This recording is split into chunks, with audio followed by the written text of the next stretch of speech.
नमस्कार, आप देख रहे हैं हॉर्नबिल टीवी। छत्तीसगढ़ की खबरों के हिंदी बुलेटिन हमर छत्तीसगढ़ में मैं माही आपका स्वागत करती हूँ। सबसे पहले आइए नजर डालते हैं आज की सुर्खियों पर। पद्मश्री डॉक्टर सुरेंद्र दुबे के निधन पर मुख्यमंत्री विष्णुदेव साय ने जताया शोक। दीपक बैज का सरकार पर तीखा हमला, अवैध शराब, स्कूल बंदी, बिजली संकट और कानून व्यवस्था पर उठाए सवाल। बिलासपुर में पूर्व विधायक को धमकी, उप पंजीयक की बेटी के अपहरण की धमकी के साथ 20 लाख की फिरौती मांगी। दुर्ग में अवैध गुटखा फैक्ट्री पर जीएसटी की छापेमारी, भारी मात्रा में गुटखा जब्त। दुर्ग में मुआवजा घोटाले का आरोप, अधिग्रहण क्षेत्र की जमीन खरीद बिक्री में होगा करोड़ों का नुकसान। मुख्य समाचारों के बाद अब खबरें विस्तार से। छत्तीसगढ़ के प्रसिद्ध साहित्यकार और हास्य कवि पद्मश्री डॉक्टर सुरेंद्र दुबे के निधन पर मुख्यमंत्री विष्णुदेव साय ने गहरा शोक व्यक्त किया है। उन्होंने सोशल मीडिया एक्स पर पोस्ट करते हुए डॉक्टर दुबे को श्रद्धांजलि दी। मुख्यमंत्री ने लिखा कि छत्तीसगढ़ी साहित्य व हास्य काव्य के शिखर पुरुष का जाना साहित्य जगत की अपूर्णीय क्षति है। उनके हास्य, तीक्ष्ण व्यंग्य और रचनात्मकता ने देश विदेश में छत्तीसगढ़ी भाषा को पहचान दिलाई। मुख्यमंत्री ने ईश्वर से प्रार्थना की कि दिवंगत आत्मा को शांति और परिजनों को संबल प्रदान करे। उनके योगदान को सदैव स्मरण किया जाएगा। वहीं कुमार विश्वास भी श्रद्धांजलि देने कवि डॉक्टर सुरेंद्र दुबे के निवास पहुंचे। उन्होंने कहा, मेरी 1991 में उनसे मुलाकात हुई थी। तब से लेकर अंतिम दिनों तक उनके साथ कवि सम्मेलनों की अनगिनत यादें हैं। मेरा उनसे परिचय और 1991 का है, जब उन्होंने पहली बार हमारी मुलाकात एक कार्यक्रम में हुई। अब इतना लगभग 35 वर्ष का आसपास का समय हो गया। मैंने उसमें पूरा समय देखा कैसे बेमेतरा के एक छोटी सी जगह से वो दुर्ग आए और दुर्ग से रायपुर आए। उन्होंने अपनी प्रतिष्ठा बनाई और हम सब के लिए, तो क्योंकि परसों ही मेरी बात हुई थी उनके स्वास्थ्य के विषय में। मैंने आशु से पूछा था, उसने कहा चाचा सब ठीक है, 2-3 दिन में छुट्टी मिल जाएगी।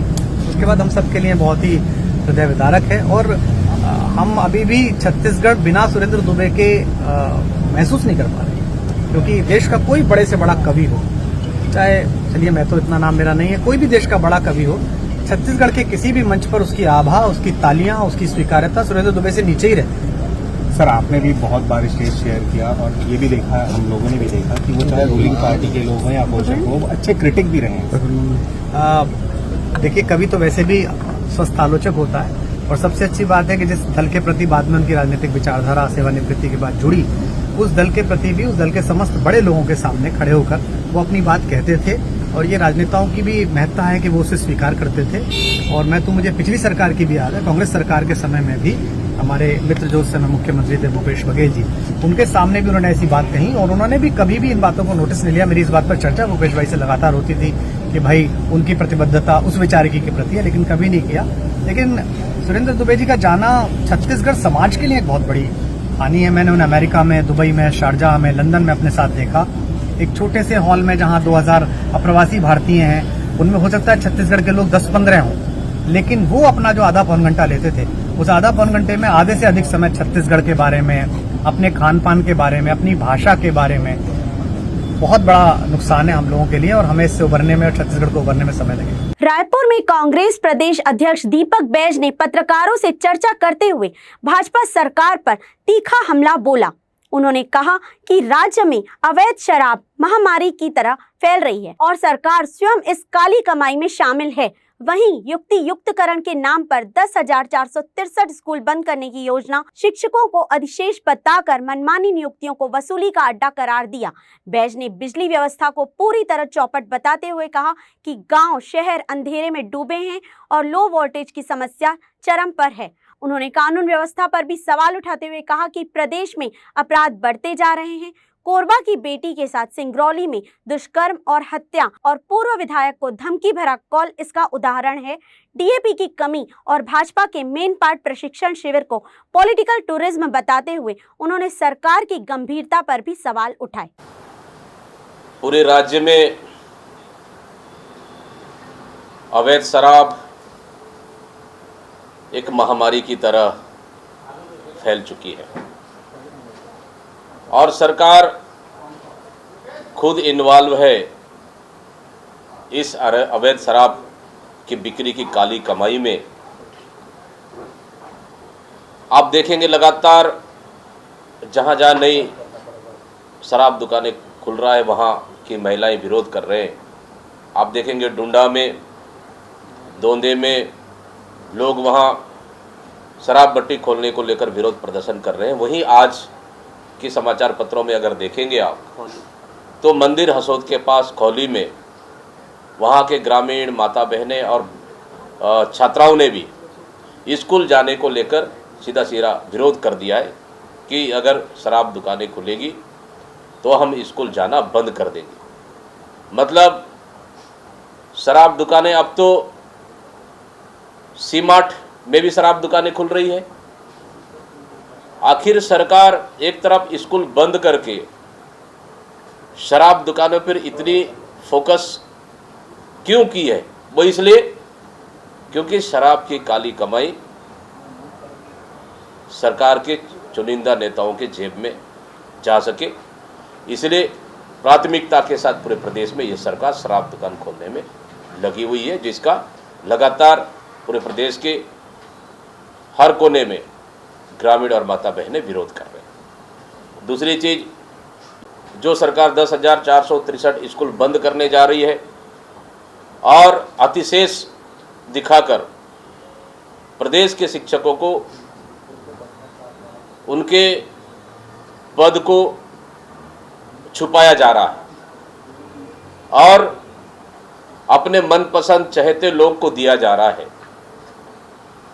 और खुले आम वसूली की जा रही है।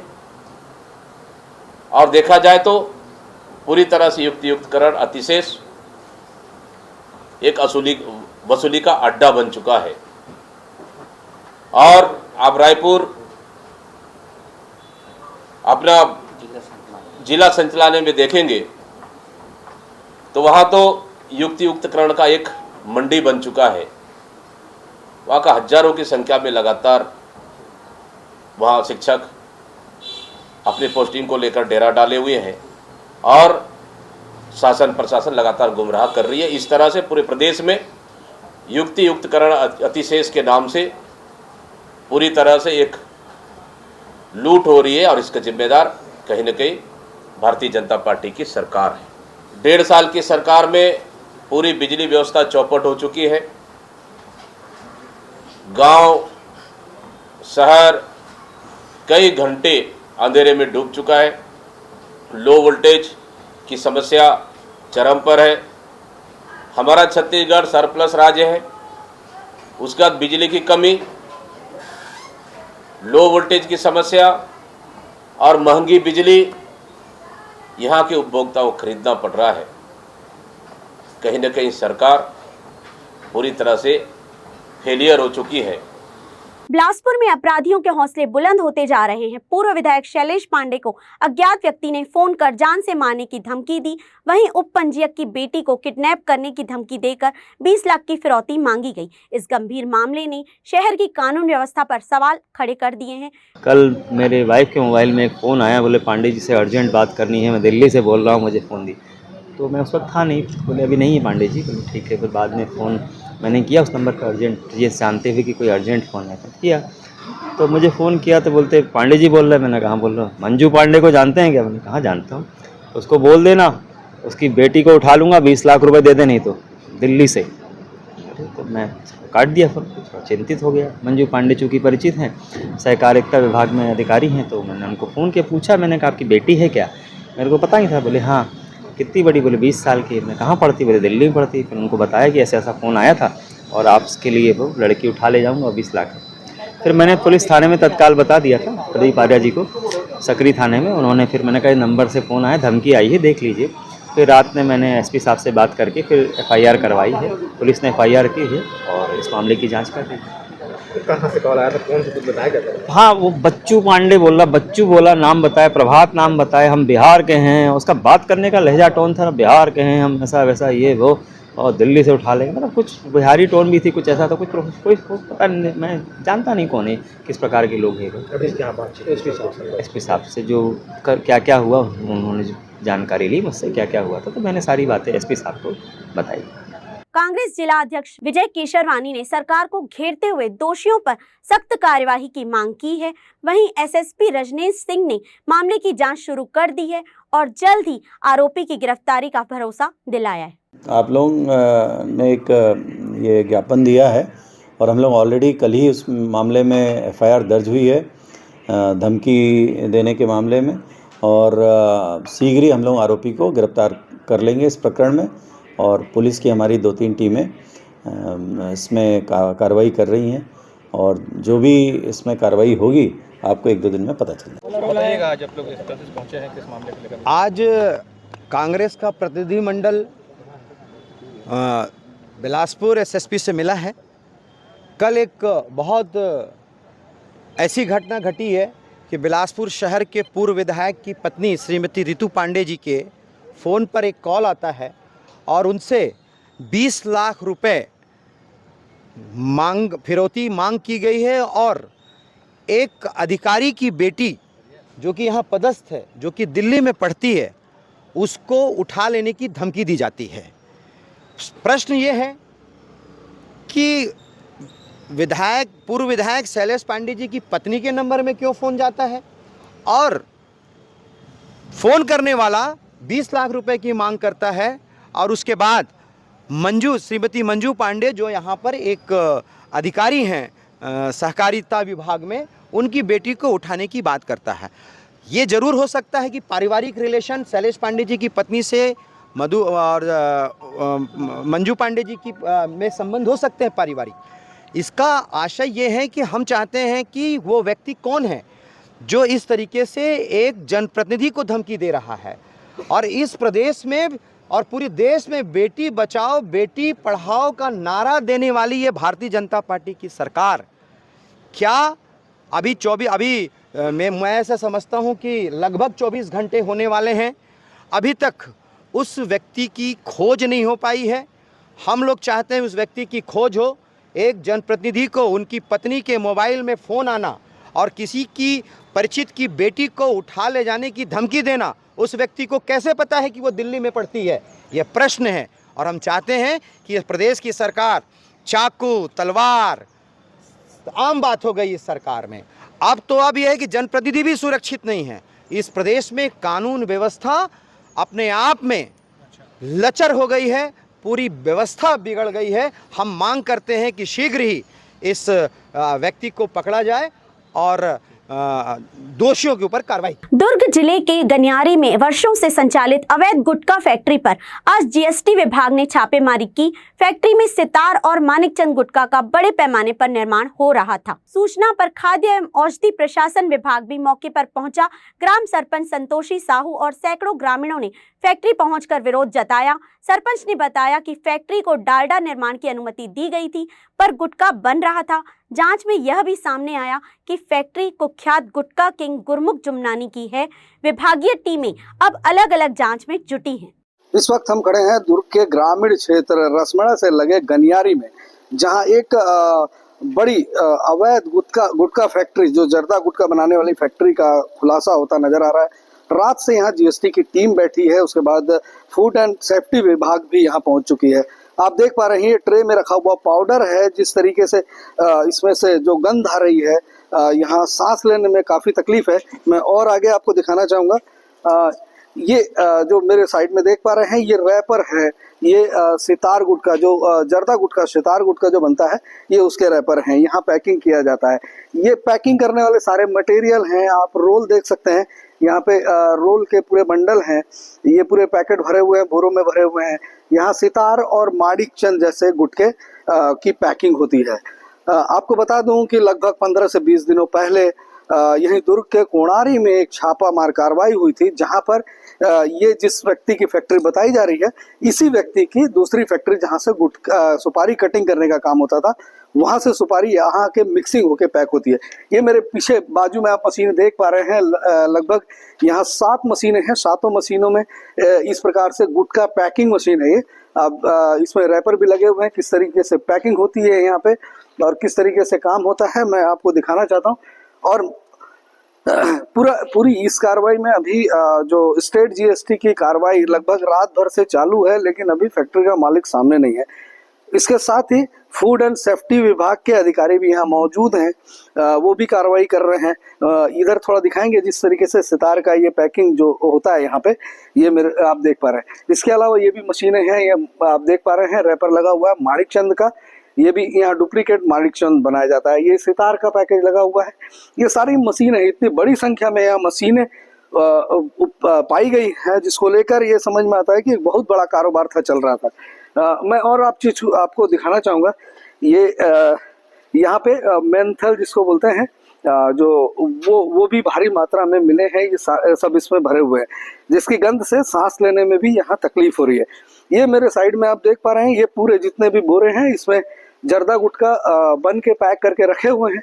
इसके साथ ही एक ट्रक भी बाहर खड़ा है, वो भी उसमें भी जर्दा गुटखा भरा हुआ है। अब ये यहाँ जिस तरीके की चीजें दिख रही है उसको देख के अंदाजा लगाया जा सकता है कि किस बड़ी मात्रा में इस तरीके का कारोबार चल रहा है। और हमारे साथ बने रहिए और दिखाएंगे आपको कि किस तरीके से कार्रवाई फूड एंड सेफ्टी विभाग और जीएसटी विभाग करता है, क्या कुछ होता है। हमारे साथ बने रहिए, हम बताएंगे आपको। बताएंगे जो पीछे फैक्ट्री है, यहाँ पे अवैध गुटखा फैक्ट्री की बात आ रही है, क्या जानकारी है आप लोगों को? मतलब गुटखा नहीं बनना चाहिए, मतलब पहले से डालडा का बनत ऐसे धोखा गांव का आदमी ला ओकर बाद किथे आई बनत की धोखा हुई और ये अंदर करो ने मन गलत काम करे थे, तो गुटखा नहीं बनना चाहिए भाई। गांव वाले सबके विचार नहीं बनना चाहिए गुटखा। तो अभी आप लोगों की जानकारी, कब से आप लोग यहाँ पे ऑयल फैक्ट्री किस चीज का था, क्या उसमें क्या करेंगे आप? हम दिन भर में 3 घाव रेंग थन, हमारा दादा जब संपत्ति है। अब वो कहीं पानी गिरती कि नहीं, चल घर ही सीखे इस ताला लगे थे, कहाँ जाबो अंदर में का बना से कहा जानबो।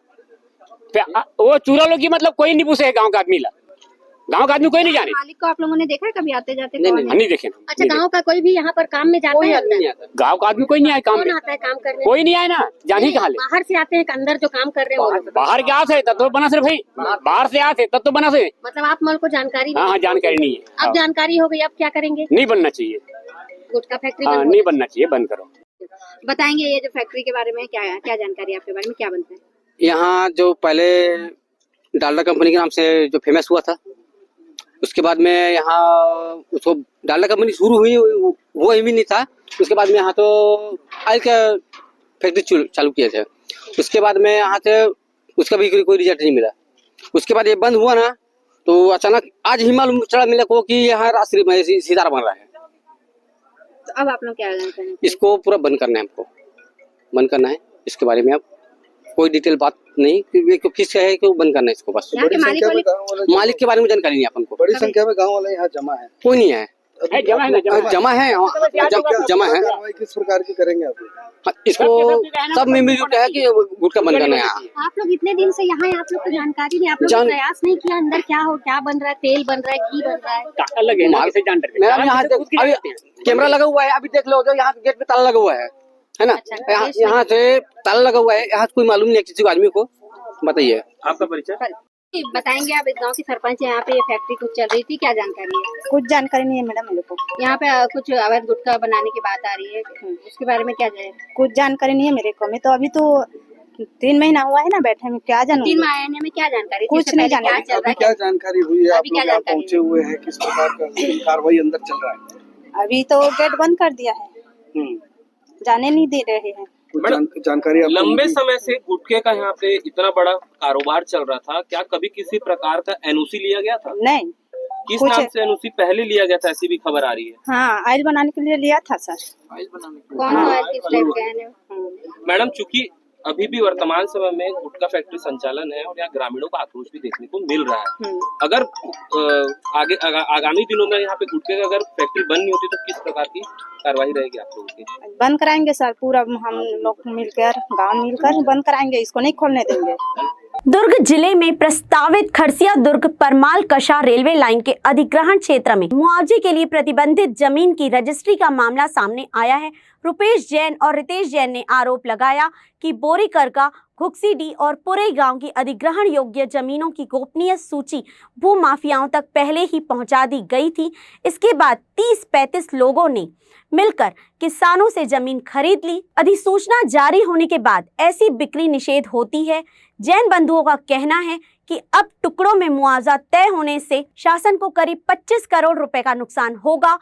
उन्होंने इसकी शिकायत प्रधानमंत्री कार्यालय, मुख्यमंत्री, मुख्य सचिव और कलेक्टर तक की, लेकिन अब तक कोई कार्यवाही नहीं हुई। शिकायतें फिर से एसडीएम को भेज दी गई। दुर्ग एसडीएम हरवंश मिरी ने बताया कि मामला उनके संज्ञान में आया है और जांच के बाद ही कुछ कहा जा सकेगा। उनकी शिकायतें हमारे यहाँ लंबित है। आज हियरिंग हुई है और हियरिंग में उनको रिप्लाई देनी थी, रिप्लाई नहीं दे पाए हैं तो हमने उसको साक्ष्य पे लगाया है और विधिवत उभय पक्षों की हम सुनवाई करेंगे। उसके बाद अंतिम निष्कर्ष उस करने का काम करेंगे। ये जो विवाद है इसके दो पहलू हैं। पहला पहलू है कि छत्तीसगढ़ से एक नई रेल लाइन प्रस्तावित हुई है जो खरसिया से होकर दुर्ग होते हुए परमाल का समय जुड़ेगी। उसमें 5 सितंबर 2018 को राजपत्र का गजेटेड हुआ था और उसकी सूचना 3 अक्टूबर 2018 को छत्तीसगढ़ के अखबारों में हुई थी। हमारे रिद्धि सिद्धि बिल्डर के कुछ पार्टनरों ने अपने प्रभाव और रसूख से सक्षम अधिकारी से मिली भगत करते हुए उनकी ये जो गांव जहां से रेल लाइन गुजरने वाली है उसकी लिस्ट हासिल करके और उस लिस्ट से ही बोरीगार का पूरा ही घुक्सीडीह में 9 एकड़ जमीन को उन्होंने 35 लोग का एक अलग से संगठन बनाते हुए उस जमीन के आनंद फानंद में रजिस्ट्री कराई, उसका नामांतरण कराया, खाता विभाजन कराया, बटांकन कराया और इसमें कुल 25 करोड़ रुपए की मुआवजा प्राप्त करने की पूरी तैयारी थी। इसमें सक्षम अधिकारियों की पूरी मिली भगत थी। और दूसरा पहलू ये है कि हमारी एक 2009-10 में श्री रिद्धि सिद्धि बिल्डर्स के नाम से एक फर्म स्टैब्लिश थी जिसमें किसी टेक्निकल कारण के कारण वहाँ पर फ्लैट बनाया जाना था, नहीं बन पाया। 2018 के एंड में 19 में मेरे भाई रुपेश जैन जो उस फर्म के 18% के पार्टनर हैं उस पर दबाव बनाकर बंटवारे के लिए कुछ कागजों में और स्टाम्प पेपर में साइन कराया गया और बाद में जब खोजबीन जांच की गई तो वो पाया गया कि वो बंटवारा जनवरी 2019 में जहाँ साइन किया गया था वो बंटवारा अक्टूबर 2018 में ही कर लिया गया बैक डेट में। तो जब इसकी पूरी जानकारी गई तो पता चला कि श्री रिद्धि सिद्धि बिल्डर की जो खसारीडी ग्राम की जमीन थी उसमें तत्कालिक राजपत्र में वह पूरी जमीन रेलवे लाइन में जाना संभावित थी और इन पार्टनरों ने किसी फर्जी व्यक्ति को रुपेश जैन की जगह खड़ा करके और ये जो आगे साइन लिया उसको वहां इस्तेमाल करते हुए उस पूरी जमीन को 40 से 42 टुकड़ों में यानी 500 वर्ग मीटर के टुकड़ों में विभाजित करा लिया गया, क्योंकि भू अर्जन अधिनियम 2013 की एक धारा है जिसके तहत अगर 500 वर्ग मीटर से कम की जमीन होती है तो मुआवजा प्रति वर्ग फीट के हिसाब से मिलता है। तो श्री रिद्धि सिद्धि बिल्डर की जमीन अगर रेलवे द्वारा अधिग्रहित की जाती है तो उसमें 110 करोड़ का मुआवजा संभावित है। तो 25 करोड़ ये 135 करोड़ के लिए मुआवजा घोटाले के लिए किया गया, जिसमें सरासर रुपेश जैन को फंसाया जा रहा है और फर्म की जमीन पूरी बेच दी गई है। आज की डेट में शायद उनको खबर लग गई कि कुछ इसमें कुछ गड़बड़ झाला हो रहा है और फर्म के जो अनसिक्योर्ड लोन है जो जिनसे पैसा ले गया उनको पैसा नहीं दिया जा रहा है, उसमें भी सरासर रुपेश जैन को फंसाया जा रहा है। इसलिए मेरी लड़ाई फर्म के उन पार्टनरों से है कि जो फर्म में जो कर्जदार लोग हैं जिनका पैसा लगा हुआ है उनको वापस दिया जाए और उनके साथ न्याय किया जाए, यही मेरी आपसे विनती है। बिलासपुर में अघोषित बिजली कटौती की समस्या थमने का नाम नहीं ले रही है। लगातार हो रही बिजली गोल से नाराज आम आदमी पार्टी के नेताओं और कार्यकर्ताओं ने नेहरू चौक में प्रदर्शन किया और पैदल मार्च कर कलेक्टर को ज्ञापन सौंपा। आप पार्टी की नेता प्रियंका शुक्ला ने बताया कि हल्की आंधी या मौसम खराब होते ही घंटों बिजली काट दी जाती है, जिससे लोग रात भर परेशान रहते हैं। उन्होंने आरोप लगाया कि सरकार ने तेलंगाना से 1000 वॉट बिजली खरीदने का MOU साइन किया है, जिससे बिल में वृद्धि संभव है। वहीं नेहरू नगर जोन में तो हालत बदतर है, जहां 6 से 8 घंटे तक बिजली गायब रहती है। इस जोन में 17 वार्ड आते हैं जो लगातार कटौती से प्रभावित हैं। कांग्रेस भी पहले बिजली कार्यालय का घेराव कर चुकी है, लेकिन समस्या जस की तस बनी हुई। देखिए, अभी पूरे प्रदेश के अंदर एक हाहाकार मचा हुआ है। जरा सा आंधी चलता नहीं, तूफान आया नहीं, थोड़ा बहुत भी कुछ हुआ नहीं कि बिजली काट दी जाती है और उसका हवाला दिया जाता है कि मौसम खराब है। उसी साथ साथ में हमने एक MOU देखा जिसमें जो छत्तीसगढ़ सरकार ने तेलंगाना के साथ एक MOU साइन किया 1000 मेगावाट का, और हवाला ये दिया जा रहा है कि घाटे में है, इसलिए इसकी कीमतों की वृद्धि की जा रही है। मेरा सवाल है सरकार के साथ, इसीलिए आज हम कलेक्टर महोदय को ज्ञापन देने आए हुए हैं ये कि जिस राज्य में बिजली बनती है वहाँ पर बिजली का महंगा किया जाना, क्या ये सही है? दिल्ली जैसी जगह पर जहाँ पर आम आदमी पार्टी की जब सरकार थी तो वहाँ पर हम देख रहे थे कि नियत के साथ काम हो रहा था और वहाँ बिजली बनती थी, बावजूद इसके वहाँ पर बिजली बिल के लिए जो है मुफ्त किया गया था। यहाँ पर भी आपने चुनाव के पहले बिजली हाफ की बात तो कही, जो कि आपको केजरीवाल का मॉडल पसंद आया होगा, आपने उसको कॉपी तो किया, लेकिन नियत नहीं है। नियत की बहुत बड़ी कमी है यहाँ के नेताओं में, और इसी को लेकर के आज हम इस समस्या का निराकरण के लिए आज हम कलेक्टर महोदय से मिलने आए हुए हैं और ज्ञापन देने आए। आज के अंक में बस इतना ही। छत्तीसगढ़ की ताजा तरीन खबरों से जुड़ने के लिए देखते रहिए हॉर्नबिल TV।